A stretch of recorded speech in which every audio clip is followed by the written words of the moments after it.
योगिनी एकादशी। योगिनी एकादशी आज आषाढ़ मास में कृष्ण पक्ष में योगिनी एकादशी का व्रत रखा जाता है। ऐसा कहा जाता है कि जिसने इस व्रत को किया उसने श्री हरि को पा लिया।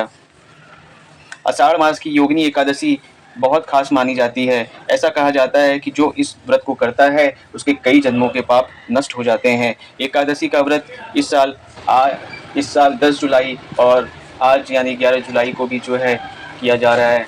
और एकादशी योगिनी एकादशी के बारे में धर्मराज युधिष्ठिर ने श्री कृष्ण जी से पूछा था और श्री कृष्ण भगवान ने बताया आषाढ़ के कृष्ण पक्ष में जो एकादशी होती है उसका नाम क्या है। इसके बारे में युधिष्ठिर जानना चाहते थे। तब श्री कृष्ण ने जवाब दिया आषाढ़ के कृष्ण पक्ष की एकादशी का नाम योगिनी एकादशी है। यह बड़े बड़े पातकों का नाश करती है। पातक मतलब पापों का नाश करती है। आइए जानते हैं कथा के बारे में। संसार सागर में डूबे हुए प्राणियों के लिए अगर कोई व्रत सनातन नौका है तो वह है योगिनी एकादशी। अब इसकी कथा सुने। अलकापुरी नामक राज में राजाधिराज कुबेर रहते थे। वे सदा भगवान शिव की भक्ति में मग्न रहते थे। उनके हेममाली नाम का एक सेवक था जो कि कुबेर के लिए शिव पूजा में इस्तेमाल होने वाले फूल लेकर आता था। हेममाली की पत्नी बहुत सुंदर थी। उसका नाम विषादालक्षी था। एक दिन हेममाली कामपाश में आबद्ध होकर अपनी पत्नी में आसक्त हो गया और मानसरोवर से फूल लाकर अपने ही घर में ठहर गया। उधर कुबेर देवता शिव जी की पूजा करने के लिए फूलों का इंतजार कर रहे थे। उन्होंने दोपहर तक फूल आने की प्रतीक्षा की। तब हेममाली अपनी पत्नी के साथ पत्नी की कामना में आसक्त हो अपनी इच्छा के अनुसार अपने घर में रमण कर रहा था। यक्षराज ने कुपित होकर सेवकों से पूछा कि वह दुरात्मा हेममाली क्यों नहीं आ रहा है, इस बात का पता लगाओ। तब यक्षों ने सारी बात बताई। कुबेर जी ने श्राप दे दिया उसे। यह सुनकर कुबेर जी को बहुत गुस्सा आया और उन्होंने हेममाली को बुलाया।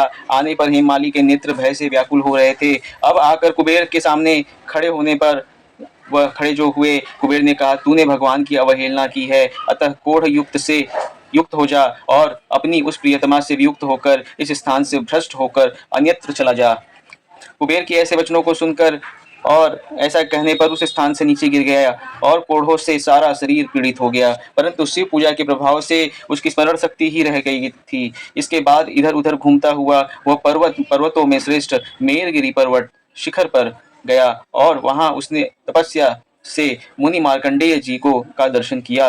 पाप कर्मा यक्ष ने दूर से ही मुनि के चरणों में प्रणाम किया। मुनिवर ने उसकी सारी बातें समझी और सुनी और मार्कंडेय जी को उसने अपनी आप बीती बताई। उसने जवाब दिया कि मैं कुबेर का अनुचर हूँ, मेरा नाम हेममाली है। मैं कुबेर जी को रोज शिव की पूजा के लिए उद्यान से ताजा ताजा फूल लाकर देता था। एक दिन पत्नी के साथ रहने के कारण मुझे समय का बोध नहीं हुआ और राजाधिराज कुबेर जी ने मुझे श्राप दे दिया, जिससे मैं आक्रांत होकर कोढ़ी हो गया हूँ और अपनी पत्नी से बिछुड़ गया हूँ।